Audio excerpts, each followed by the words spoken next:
অধিকাৰক লৈ তৰ্ক কৰাটোৱেই হৈছে আপোনাৰ আত্মসন্মান হস্তিয়া কৰা।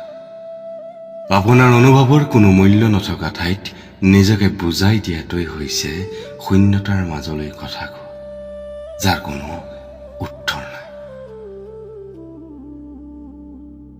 য'ত বুজাবুজি নাই, বৰঞ্চ নিজৰ সন্মান বচাবলৈ সৰ্বোত্তম উপায় হ'ল মনে মনে আঁতৰি যোৱা।